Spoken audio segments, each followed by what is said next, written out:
Bem-vindos a mais um Epicast. Hoje nós vamos ter connosco o Diogo Vieira da Silva. Vamos falar sobre a competência de fronteira identidade e vamos ver como é importante todos nós sermos capazes de sermos quem nós somos.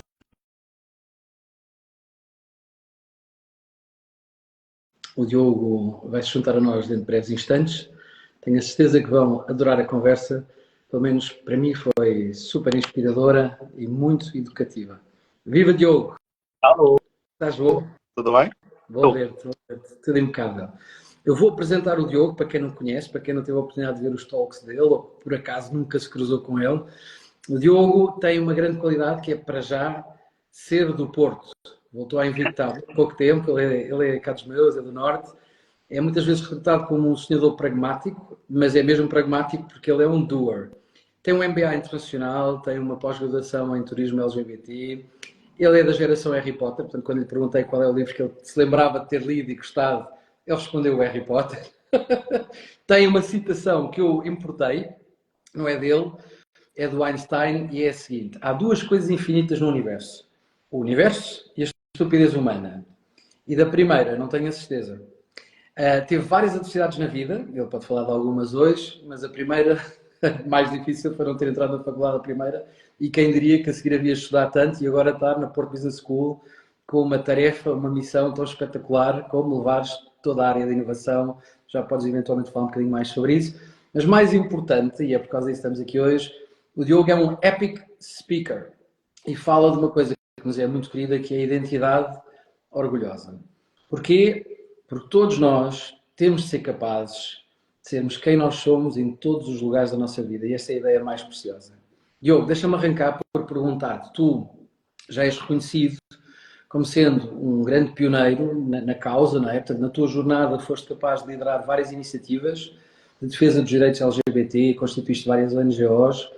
E a minha pergunta primeiro é, de onde é que veio essa motivação? Ou seja, o que é que aconteceu para tu decidires liderar esse processo? Olha, Tiago, eu vou-te ser muito sincero. Eu acho que tem a ver com traços de personalidade. Eu acho que aí tem a ver com vivências e com traços de personalidade. Eu tenho o privilégio, e acho que isto é mesmo um privilégio, eu desde muito cedo, ou desde sempre, soube quem era e de quem é que eu gostava. Eu lembro perfeitamente quando, no meu processo de crescimento, quando tinha 12, 13 anos, quando descobri que palavras que eram usadas como insulto, nomeadamente a palavra gay ou a palavra paneleiro, que eram usadas no recreio como insultos, significavam. E lembro do trauma que eu tive. Para mim, o traumático foi perceber que isso era algo negativo, que o facto de eu gostar de meninos, de eu sentir atração por meninos, era algo negativo. E depois, durante um processo de quase 2 anos, em que eu agora consigo fazer a retrospectiva de perceber que tive num processo quase de depressão, porque me isolei, porque fiz aquilo que muitos jovens LGBT fazem na adolescência, que é, ok, vou me isolar, não vou dar muito nas vistas, vou ser o melhor que conseguir, vou ser o melhor da turma, vou entrar no quadro de mérito, vou estudar imenso, vou compensar o defeito que eu tenho. Porque eu tinha esta visão de que o que eu tinha era um defeito. E depois, lembro perfeitamente que foi quando eu tinha 15 a 6 anos, foi algo que eu nunca hei de esquecer, que eu até relato várias vezes, que foi assistir alguém a fazer o seu próprio coming out, em público. E isto aconteceu num programa de televisão. Era um programa que se chamava A Revolta dos Pastéis de Nata, em que tinha o Miguel Valde-Almeida e o José Cid eram os convidados. E o José Cid estava a ser altamente desagradável com comentários muito homofóbicos e o Miguel Valde-Almeida estava a dizer que era desagradável, que ele estava a dizer que não era aceitável e havia nitidamente aquela tentativa de mas porquê é que está a defender tanto os homossexuais? E para mim lembro que foi como se eu estivesse lá, foi como se fosse comigo, do Miguel Valde-Almeida dizer você não está a falar de um deles estranho, está a falar de pessoas como eu. E eu, um jovem de 15 a 6 anos, ver alguém que é igual a mim, que sente que tem a mesma identidade que eu lembro que aquilo foi altamente inspiracional e foi uma promessa que eu fiz a mim mesmo. A partir de hoje, não deixarei nunca mais que alguém me faça sentir o medo que eu estava a sentir sozinho naquele sofá, a ver aquele programa de televisão sozinho. Eu estava a sentir um medo atroz. E isto levou uma coisa à outra. Percebi que eu, para deixar de ter medo eu tenho que me organizar, tenho que organizar a comunidade da qual eu faço parte e tenho que ter uma intervenção cívica. As pessoas dizem, és ativista. Eu considero-me apenas um cidadão participativo. Acho que é o que todos nós devíamos ser. Se Mas faça ou não certeza que ativismo. também inspiraste muitas pessoas, não é? Portanto, tu, E ao claro, veres claro, um exemplo e fazeres isso, de claro, porque certeza que foste essa pessoa comecei-me a para tantos outros. envolver, comecei-me a envolver no mundo do associativismo, também em coletivos, em organizações, na organização da Marcha do Orgulho do Porto, e conheci pessoas que me inspiraram e que eu pensei, uau, espetáculo, fantástico, incrível. E lembro que isto foi algo desde muito cedo, em que fiz parte de um movimento estudantil que lutávamos pela implementação de educação sexual nas escolas, o que levou à lei de 2009, que é a lei atual, que ainda existe. Depois a minha primeira associação, a primeira ONG que eu criei de apoio à vítima aos 18 anos. Depois o projeto norte-americano It Gets Better, que eu trouxe para Portugal, que é dos projetos mais bonitos e que eu desde já aconselho a toda a gente que queira ter histórias positivas, queira perceber, é a maior biblioteca online do mundo de histórias positivas para a comunidade LGBT e para jovens. Existe It Gets Better Portugal, vão ver, tem webséries fantásticas que professores e educadores podem usar em contexto de sala de aula. Depois, quando me mudei para Lisboa, a Variações, que é a Associação de Comércio e Turismo LGBT, eu acho que os projetos e as iniciativas que eu me juntei têm sempre a ver com o momento em que eu estou na minha vida. Se de início era porque eu queria me envolver na causa, depois inspirar, combater o bullying homofóbico, depois como eu comecei a trabalhar no negócio LGBT, eu achei que era necessário organizar os negócios. E como eu tenho esta visão de que juntos somos mais fortes do que individualmente, eu organizei os negócios e disse, olha, vamos criar aqui uma instituição que nos represente e que mostre a força deste setor.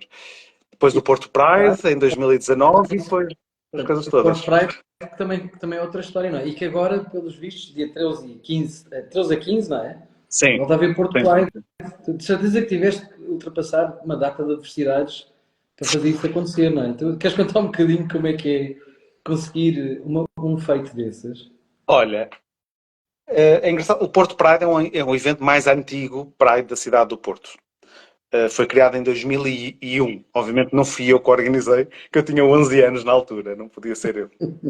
Mas é um evento que é muito importante e que é precursor, inclusive é anterior à própria Marcha do Orgulho LGBT no Porto, que só surgiu em 2006, infelizmente por causa da morte trágica da Gisberta, que foi assassinada por jovens institucionalizados. Mas o Porto Pride teve este poder, e é o poder que tem os eventos Pride, que é de congregar comunidade. Há muito esta visão, os Prides segregam, criam guetos. Não, não. Os Prides têm a função exatamente contrária. Os Prides congregam, porque quem vai a um Pride vai com o sentimento de eu não estou lá por obrigação. A segregação é quando nós estamos num local porque nos obrigam a estar naquele local. No Pride nós vamos porque temos a escolha de poder ir. E isto é inspirador. Isto é algo que quem vai a um Pride, e se nunca foram, desde já do desafio a virem ao Porto Pride, vão encontrar conferências, vão encontrar exposições, vão encontrar festas onde as pessoas podem estar a conversar, vão encontrar arte, vão encontrar cultura, vão encontrar gastronomia, e é isso que os Prides fazem, é juntar pessoas que têm experiências, vivências, visões e até ideologias diferentes por um único propósito, que é nós somos todos diferentes e essa individualidade tem que ser respeitada. E é isto que o Porto Pride tenta ser, e que desde 2019, que é quando eu estou desde então que eu estou responsável pelo evento, que nós tentamos fazer, ser o máximo de inclusivos, por isso os principais eventos do Porto Pride são totalmente gratuitos, são ao ar livre, são de acesso livre, e nós, infelizmente, para teres uma noção, nós temos noção que já temos impacto económico, porque temos muitos estrangeiros a dizer quando lançamos a data, já estamos a reservar voos, já estamos a marcar hotel, mas é um evento que tem zero de financiamento público. Todo o financiamento que nós temos é de donativos privados ou de parceiros e marcas privadas que nos patrocinam e que acreditam em nós. Isso Sabes que ainda hoje é difícil. tu se calhar não sabes isto, acho que nunca te contei, mas eu participei em Madrid numa marcha, precisamente por ocasião de uma despedida de solteiros de um grande amigo meu.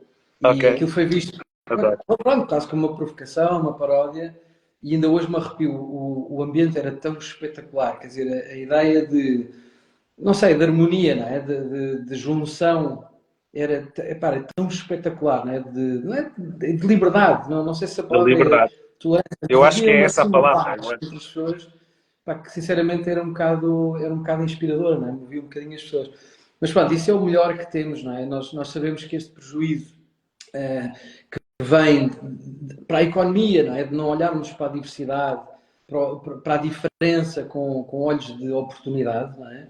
É enorme. E tu, na tua palestra, falas até e arranjas uns números, pá, completamente impressionantes. A primeira vez que estou a falar sobre isto, tu, inclusivamente, puseste um número, não é? Disseste Sim, que aquilo tem um impacto tão grande, eventualmente, como o PIB da Índia, não é? Mas há outros números, não é? Como é que sim. tu retratas o prejuízo que há nas empresas, mas também na vida pessoal? Porque eu acho que isto não é só porque é uma oportunidade de negócio, não é só bom para a economia, é bom para as pessoas, não é? E eu Sim. gostava de perceber um bocadinho essas duas vertentes, o prejuízo para a economia e para as empresas e o prejuízo para as pessoas como tu, não é? Sim, olha, sem dúvida. Aquilo, não sou eu que digo, é o World Bank, o Banco Mundial, que afirma que o custo da discriminação equivale mais ou menos a uma economia da dimensão da Índia, o que é brutal. É um custo abismal o da discriminação. Mas depois também há todo o custo da oportunidade, isto é, a criação de valor que nós perdemos. E nós que somos um mercado até posicionado para o turismo, é incrível para mim, continuo ainda hoje a surpreender-me como é que não existe uma estratégia nacional ou como é que as agências de turismo, tanto nacionais como regionais, não têm equipas especializadas para este setor. As pessoas dizem, para que é necessário? Não é o que é necessário, é o que é feito nos outros setores. Se nós temos equipas especializadas para o turismo de desporto, para o turismo de natureza, para o turismo de água, para o turismo de vinhos, etc., porque é que não temos para o turismo LGBT que tem as suas especificidades e que é normal de ter? A realidade é que há outros, isto em relação ao turismo, mas depois há outros números em relação às empresas, que é a discriminação que o talento que as nossas empresas têm sofre e o impacto que isso tem. Estima-se que entre 2/3 das pessoas LGBT não revelem a sua orientação sexual no local de trabalho. Isto é um custo brutal para qualquer organização. Porque se tu vais para a tua empresa, imagina, tens um fim de semana com o teu marido ou com a tua companheira, etc., com os teus filhos. E é normal, à segunda-feira, e eu agora que voltei de férias, a conversa mais habitual quem volta de férias é como é que foram as tuas férias, onde é que foste, com quem é que estiveste, o que é que fizeste. Alguém que seja gay ou lésbica vai pensar 3, 4, 5 vezes ou tentar arranjar forma de não revelar o género do parceiro. Isto é um desgaste brutal, que não há necessidade de acontecer. E ao mesmo tempo que as- a liberdade da revelação da orientação sexual e da identidade de género deve ser feita individualmente. Nós, organizações e nós, líderes empresariais e nós, pessoas que lideramos ou departamentos ou empresas ou somos quadros intermédios, nós temos a função de deixar as nossas pessoas à vontade para serem elas ou eles mesmos. E é isso um bocadinho que eu tento dizer às organizações. Há dois estudos que são regulares, são anuais, tanto da Deloitte como da McKinsey, que falam exatamente sobre diversidade, equidade e inclusão, nomeadamente questões LGBT. E os estudos são muito paradigmáticos, em que revelam que as empresas que apostam mais em igualdade, diversidade e inclusão são mais resilientes, são mais criativas, são mais inovadoras. E não sou eu que o digo, são as big consulting firms que os dizem e que têm dados para o afirmar. Mas no final disto tudo, eu acho que mais importante do que a produtividade ou os dados ou etc., é mesmo o que é o correto de se fazer, não é? Nós somos Sim, livres, não somos é. individuais. Eu tenho pouco apelo quer dizer, pela oportunidade económica que está subjacente. Sou mais sensível ao que acontece quando esse ambiente não está criado, não é? A depressão, todas as Exatamente. estatísticas que daste, para mim chocaram-me, não é? Fizeram-me sentir absolutamente ignorante, porque acho que há uma enorme ignorância, não é? Quando as pessoas dizem, não, nós estamos a trabalhar a diversidade e inclusão, mas a orientação sexual, epá, isso não tem nada a ver, não é? Isso é um problema das pessoas. É, sim. E isso é tapar o sol com a peneira, é uma estupidez, não é? Quer dizer, isso é uma outra forma de nós sermos quem nós somos, não é? Sim, sem dúvida. Ainda há muito. Eu, pelo menos, quando tento falar destas questões em empresas, a coisa que eu mais ouço habitualmente é o que as pessoas fazem na cama eu não tem nada a ver, quando isto não tem nada a ver com o que as pessoas fazem na cama, tem a ver com a nossa identidade, não é? É a mesma coisa de me dizerem, se tens olhos azuis, não, eu não tenho nada a ver, mas não podes é ter olhos azuis. Calma, como é que isso é possível? Ou então ouço outra coisa, que é esta falta de noção de inclusão ou de igualdade, que é, sim, nós estamos a trabalhar a igualdade de género. Sem dúvida, é importantíssima a igualdade de género, mas não chega, porque as pessoas não são ou um género ou outro. Até porque já a ciência já está evoluída ao ponto de sabermos que há vários géneros, mas isto ainda é difícil de falar. E acho que é algo importante de se falar, que é, nós temos que, no momento em que as empresas, as organizações falam tanto da retenção de talento e da falta de capacidade de reter talento, como é que nós o queremos fazer se nem sequer temos a capacidade de criar espaços de segurança? É o espaço em que as pessoas acordam de manhã e sentem, ok, eu vou para o meu local de trabalho, onde eu posso ser eu mesmo, onde eu não vou ter que refletir 3 ou 4 vezes sobre se posso ou não revelar quem sou. Isto é algo que tem que ser falado e que tem que ser respeitado, porque eu garanto que qualquer pessoa que acorde de manhã e que sinta prazer em ir para o local de trabalho, vai muito mais produtiva, vai muito mais motivada e vai dar 120% do que teria que dar. Claro. Dizem, não Na é, minha que opinião. o pai de todo o preconceito é a ignorância. Eu acho que há também muita vergonha de explorar, de saber, Sim. de conversar sobre emoções que estão subjacentes, não é? Mas tu de certeza que tens ferramentas, técnicas, com toda a tua experiência, de como é que se abordam estes assuntos, não é? Tu tens assim alguma sugestão para quem realmente queira ultrapassar preconceitos, falar abertamente dentro das organizações, ou não sei, há bocado falaste um bocadinho do positive storytelling, como é que uma empresa, um líder de uma empresa, que realmente não queira fazer de pateta e queira abordar a questão de uma forma inteligente, o que é que achas que pode ser feito? Olha, eu acho, para as lideranças em específico, eu acho que há uma coisa que eles têm que fazer, que é aplicar aquilo que aprenderam. Nomeadamente, as decisões que um líder toma têm que ser baseadas em dados. E muitas vezes o que eu vejo é as lideranças a dizer-me, não, nós somos inclusivos, nós aceitamos toda a gente. E eu questiono, baseado em que dados é que vocês me estão a dizer isso? E a verdade é que não têm dados. Não têm dados sobre diversidade, não têm dados sobre inclusão, não têm dados sobre equidade. Porquê? Porque há um grande receio de admitir o erro. Pois. O que as organizações habitualmente e o mundo corporativo têm um grande medo de fazer é dizer, olhem, eu por acaso fiz um research interno, fiz uma pesquisa, fiz um levantamento de dados e percebi que eu realmente estou péssimo a nível de criar espaços seguros para as minhas empresas e que se calhar a minha cultura empresarial é péssima. E eu vejo, para mim, e é isso que me motiva e que eu vejo uma grande diferença entre um bom líder e um mau líder, é quando um líder admite mais facilmente os seus erros, mas diz onde é que quer chegar. Diz assim, eu estou aqui, eu sei que isto está errado, mas eu quero chegar aqui. E estou à espera de encontrar esses líderes no meu percurso, e felizmente tenho encontrado alguns. Isso é o que me motiva a trabalhar com eles. Para os RH, por exemplo, eu acho que os RH atualmente são dos departamentos mais importantes de qualquer organização.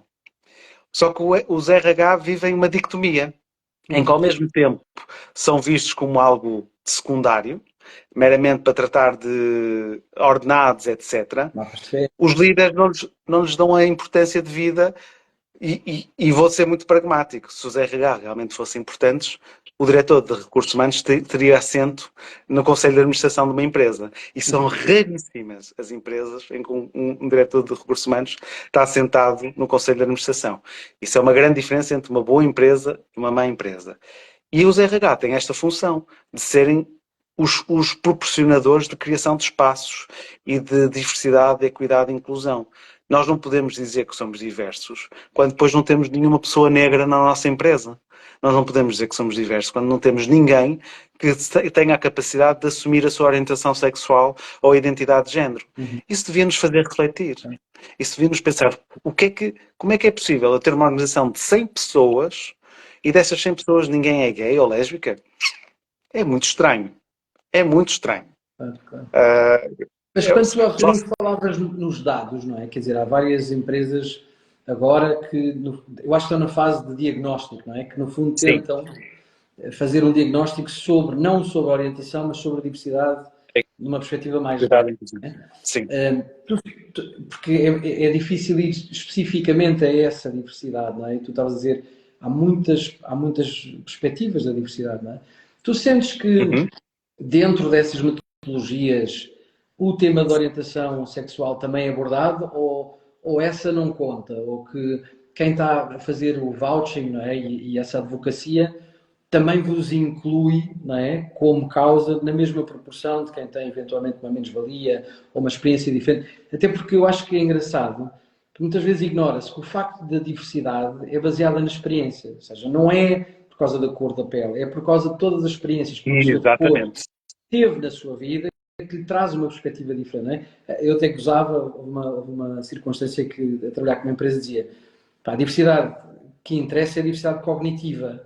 Porquê? Porque às vezes há mais diversidade entre o Dupont e o Dupont, é? Para quem gosta de ler Tintin, entre dois irmãos gêmeos que pensam de maneiras diferentes, pode haver mais diversidade. E às vezes há aquela coisa cosmética, não é? Embora ter pessoas de todas as cores e sabores, porque isso é que prova que nós estamos a olhar para a diversidade quando nem sequer fomos capazes de incluir, não é?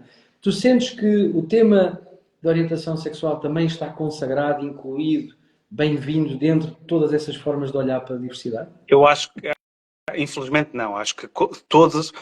Nós temos dois tipos de diversidade. Temos as diversidades visíveis e as invisíveis. As visíveis são aquelas que imediatamente nos saltam aos olhos, não é? E as diversidades invisíveis são mais difíceis de contabilizar, porque habitualmente dizem características internas, endógenas a nós, e por isso ou a pessoa tem à vontade e sente a segurança psicológica de admitir essa condição. Repara, vou dar um exemplo. Eu sou disléxico. É algo que eu tenho que viver e que tive durante todo o meu processo, principalmente de crescimento, ter que fazer quase um coming out da minha dislexia para as pessoas perceberem que eu tenho um processo de aprendizagem diferente do habitual. Isto é algo que eu só fazia quando sentia a segurança psicológica para o fazer. É a mesma coisa que eu sinto em relação à minha orientação sexual. Eu só admito a minha orientação sexual se eu sentir num local em que eu sinto-me seguro, em que eu sei que isto não me vai prejudicar no futuro, em que eu sei que isto não vai trazer consequências negativas para a minha progressão na carreira. Se eu não sentir isso, eu não vou fazer. Agora, é mais difícil mensurar, porque o que nós temos que fazer é criar um espaço seguro para as pessoas terem capacidade de dar o primeiro passo. Porque tu não podes obrigar ninguém a dar o primeiro passo. O mais fácil é sempre trabalhar as diversidades visíveis, que são aquelas que é possível medir, que são aquelas que são visíveis, e isso é mais complicado. O que eu sinto é que as diversidades invisíveis são mais difíceis. Mas vou-te dar outro exemplo. É um exercício que eu faço em todas as empresas quando me perguntam para trabalhar questões de diversidade, equidade e inclusão. Porque há esta questão de, eu tenho que questionar, tenho que recolher dados. E é um dado que todas as empresas têm, mas que ninguém analisa, que é o código postal. As pessoas chegam: código postal? Por que é que quer saber o código postal? Porque se fizermos uma análise de onde é que as nossas pessoas vivem, ou até uma análise de onde é que as nossas pessoas vieram, nomeadamente onde é que elas se formaram, nós vamos perceber que se calhar a nossa organização é mais homogénea do que nós achávamos.